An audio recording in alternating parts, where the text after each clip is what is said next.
Well, it's a day for real world preps. Tropical asshole Nate is bearing down on the Gulf Coast, and while I don't think it's going to come to us, we will be on the east side of it. So I am taking some precautions and putting up the boards. Now these are my hurricane boards. And you can see they are numbered. And one of the first things I see here is that I probably need to make the numbers bigger because they're hard to read. They're covered with diatomaceous earth to make sure that bugs don't chew on them in the intervening years. I've also made little handles on them. And these are the kind where the holes go into pins that stick up out of the windowsill.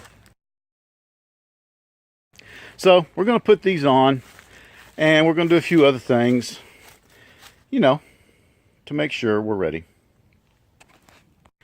This is only the second time that I've put these window covers over, storm covers, whatever you want to call them, up since I built them about 8 years ago. And they actually go up pretty easy. That one there is made out of 2 pieces. And when I made these little handles, I just didn't realize how good that was going to be. It really helps a single person to put those up.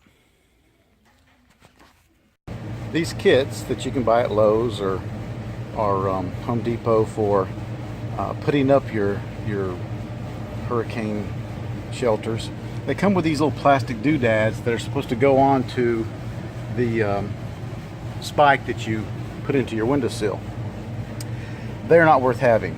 I guess the theory is that they're prettier or maybe safer because they're rubber, not plastic. But they're hard to get off, and right now I don't have time to mess with them. They're all going in the garbage. Have this thing up for a few years, never thought, gee whiz, I wish I had those things on. Notice that I've spray painted the nuts a bright pink, and that's so when I do that I can find them.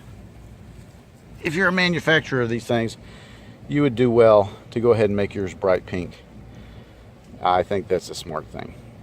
Now you may look at this and say, why did you make so many pieces? What we've got here, I should have shown you before I covered it, is 3 windows that are side by side. And yeah, that is the easiest way to do it. But this is 5/8 marine board. It ain't cheap. And I was just doing the best I could to get as much out of each piece of plywood. And one of the neat things about real world opportunities to exercise our preps is we get to see what's best, what's worse, what works, what doesn't work. We get to do repairs. And I'll be doing a lot of that when I take this down. There's some holes that I want to make larger or move. There's been a little bit of warpage. I think you can see this one here has warped a little. Don't really know why, but that one has. And last time I used these, I actually had to replace a couple boards because some bugs had gotten to it. But this time, everything looks good. Has some gas spill on some of it, but that diatomaceous earth does just a great job. Okay, so I got all the boards up on the windows, and I'm going to start cleaning up around the yard. I'm kind of a slob and got a lot of stuff that can fly around. Hopefully this thing will fly around once the hurricane comes. Worthless.